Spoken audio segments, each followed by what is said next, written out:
the satellite images. A few years ago, I was in a car accident. Since then, I really don't leave the house that often. A friend of mine showed me how to use Google Maps. I'm sure you've seen it. It lets you use satellite images to look at locations all over the world. A few years ago, I was in a car accident. Since then, I really don't leave the house that often. It's difficult. The idea of seeing a car drive by makes me feel lightheaded. I was fascinated by the fact that I could see all over the world, almost like being there. I could virtually walk down the streets and it almost felt like I was really there. I became instantly hooked.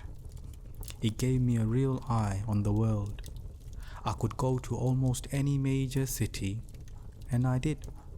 I'd seen streets in China, Japan, Germany, and England. So many places. I'd even gone to tourist attractions like the Great Barrier Reef and Dracula's Castle. My favorite was to go to a random place in major cities and see how many people and animals I could find.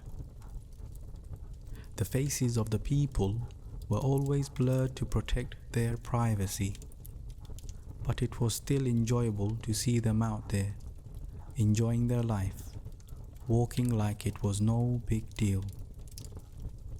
She must have good taste, I laughed.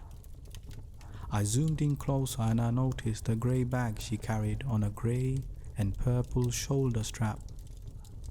She was walking in a relaxed manner, one hand trailing the wall beside her.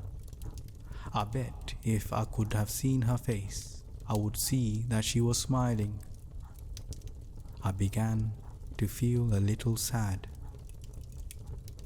I let my hands fall onto the arms of my wheelchair and looked at her for a minute more. I wished that I could be there, walking so carefree with her.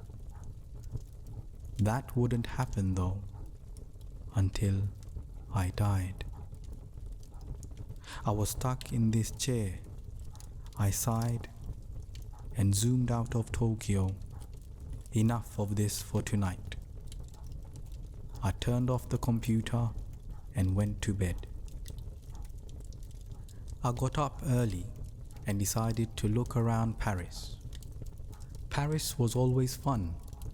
I liked the look of the city with all of the old, beautiful buildings and so many people to watch. I randomly zoomed in to an area and saw a street lined with old brick buildings, a few small shops, and an old tan brick church. Ahead was an intersection, and dozens of people walked by. A balding businessman walked quickly past, looking back at an old woman, hair covered with a scarf, carrying a large purse. A curvy woman in black pants stared into a store window, and two women led a group of small children around a corner. I spun the view around a few more times and then saw something peculiar. Sitting on the bench at the bus stop were two people. One of them was a young woman with her feet stuck in front of her in a relaxed manner.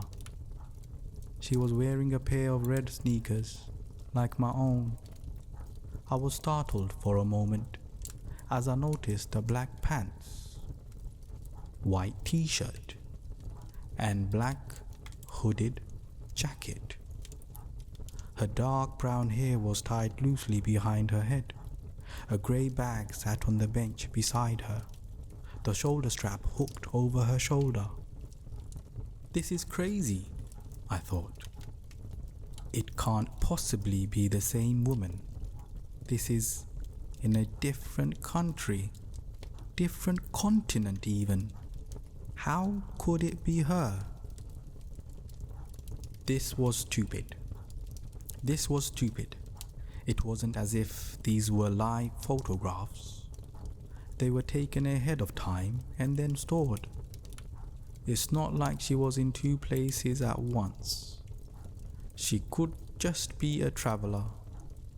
Besides, without seeing her face, it was impossible to tell it was the same person. Brown hair was probably the most common hair color in the world. Those red sneakers were something I purchased online.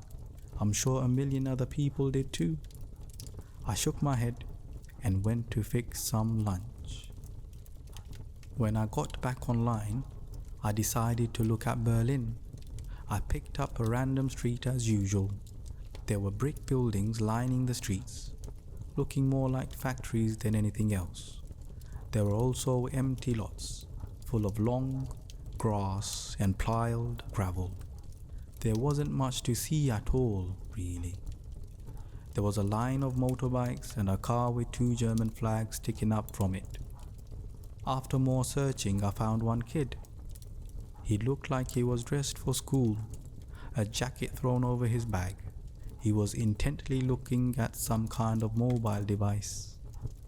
I was disappointed. I started to leave. But then I caught something out of the corner of my eye. I turned the view, and there they were. Those damned red sneakers. She was standing on a street corner, next to some kind of signpost. She had a hand on the post, looking down the street, as if waiting to cross the street. I stared in shock. How could she be there too? Even if she was traveling, there was no way I wouldn't find her every time. Even finding her in Paris would have been one heck of a coincidence. But this was crazy. Was this some kind of joke? Had Google decided to play a prank on its users that use their products so much? It would have been a great joke. I did a quick search, looking for a note about a woman that shows up like Waldo. There was nothing. I looked through articles on strange things that you can see on Google Maps, but none of them mentioned the woman that travels the world with you. This was crazy. Had my self-imposed isolation driven me mad? Had I been so lonely that I created a hallucination for myself? Leaving the Berlin image on my screen, I sent a text message to a friend, asking him to look at the locations. I asked him if he saw the same woman. Then I waited, hands sweating, heart thumping in my chest. I jumped when my phone beeped with a return text message 10 minutes later. The text read, "I see the lady you're talking about in Berlin. I didn't see her in Paris or Tokyo. Is this some kind of game or what? Are you okay?" I didn't respond. Instead, returning to the locations in Tokyo and Paris. There she was. She was there. But it was different. She no longer sat on the bus stop bench in Paris. She was standing in front of it, looking for something in her bag. In Tokyo, she was blocks away, squatting down to pet that calico cat. I shivered. Who was she? What was happening? I switched the map to Brussels. It was another city street. It was lined with old-looking buildings, with shops on the ground level, and what I guessed was apartments above. I quickly scanned the streets. They were empty, other than a stocky woman in bright blue sweater. I did a second sweep. She wasn't there. I sighed in relief. I couldn't believe I was getting so worked up about this. I stopped, my eyes frozen on the screen. There was a building at the point of a fork in the road, white with a black ironwork framed balcony just from the second floor. I hadn't seen her, as I had been looking at the sidewalks. There she stood, standing on the balcony, her head tilted in the direction of the camera, almost like she was coyly looking toward me. My breath caught in my throat. I switched to Sydney. She was leaning against the wall inside the doorway of a bright blue Carrick's pharmacy building.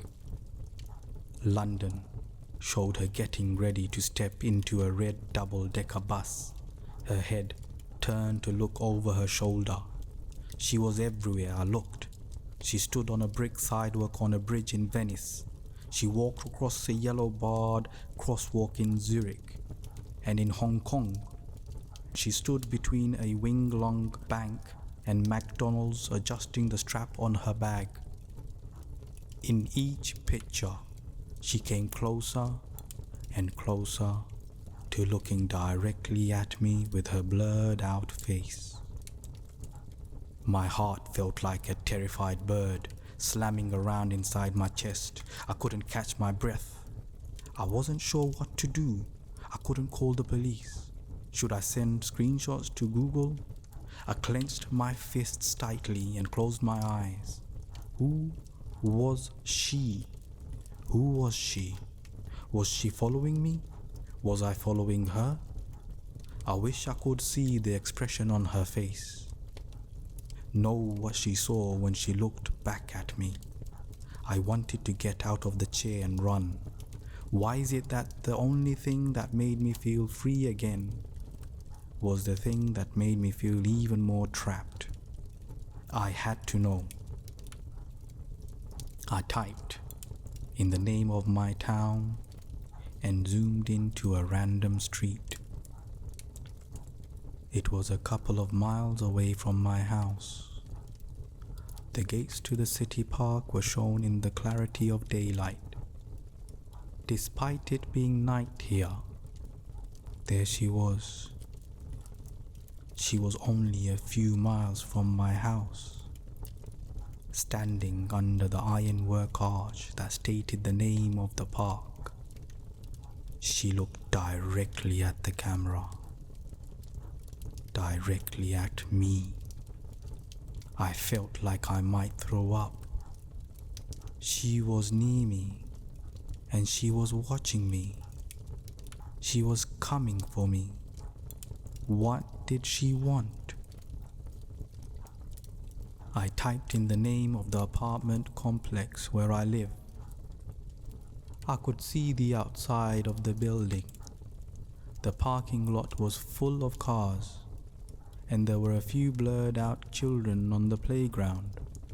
I searched everywhere for her.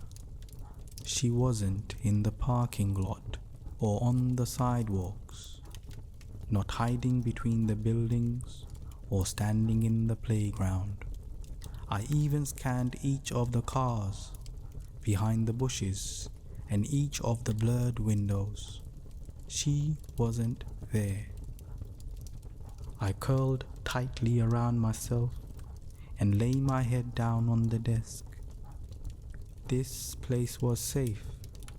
I didn't leave the apartment anyway. I would never use Google Maps again.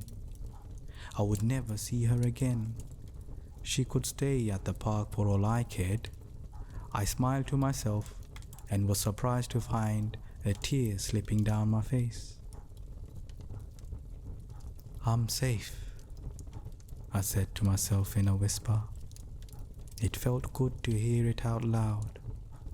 I'm safe. As I said it, there was a knock at the door. A chill ran down my spine. I had a camera hooked to my computer that showed who was at the front door. I slowly reached for the control to show myself who was outside, but my hand trembled furiously. As I touched the control, I realized my mistake. The last Google's images that I'd seen had only shown the outside of the building. Just the outside. I looked at the screen and I saw a woman in white t-shirt, black pants, black hooded jacket, and carrying a grey bag with a purple and grey striped shoulder strap. Of course, there were those red sneakers. She looked directly at the camera, her face still a complete blur. As I tried to stifle a scream, she raised her hand and knocked loudly on my front door. What happened to her? We will never know.